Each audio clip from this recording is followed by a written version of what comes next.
muhabbatda men so'zi yo'q edi. Bu sevgida faqat biz degan ibora bo'lgan.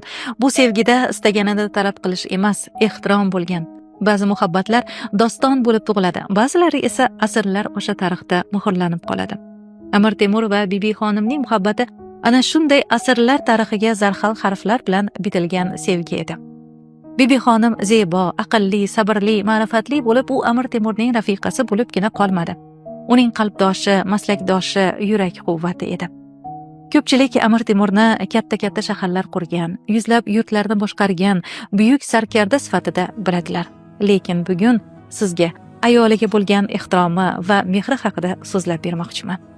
Ularning sevgisi olovli emas, tayanchli bo'lgan.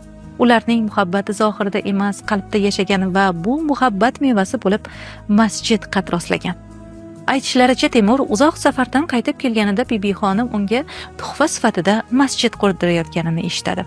Ilk hissiyot erkak kishi-ku g'azab bo'ladi. Nega mensiz qaror qabul qilinadi deganidek. Lekin qalbidagi muhabbat ustun kelib, u agar Saroy Mulk Xonimning qalbida men uchun masjid qurish niyati bo'lsa, men unga Samarqandning iftixorini tuhfa qilaman deydi va Bibi Xonim nomini tarixga muhrlab, maqbaraga Bibi Xonim nomini beradi. Chunki u bilar edi, bu masjid toshlar, g'ishlar bilan emas, mehr va muhabbat bilan qurilgan edi. Amir Temur bu maqbarasi nomi orqali barchaga meni yuragimdagi sevgi uning ismini muqaddas degandek bo'ldi. Bibi Xonim, u Amir Temurga chin dildan oshiq bo'lgan. Taqdir sinovimi, u farzand ko'rmagan. Lekin amirining boshqa ayollaridan dunyoga kelgan farzandlarini o'z tuqqan onasidan da ziyoda qilib tarbiya qiladi.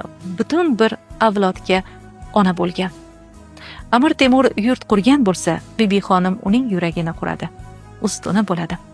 Har bir buyuk erkak ortida dono ayol turadi deyiladi, lekin men qo'shimcha qilib, har buyuk muhabbat ortida ikki inson emas, ikki ruh birlashadi degim keladi.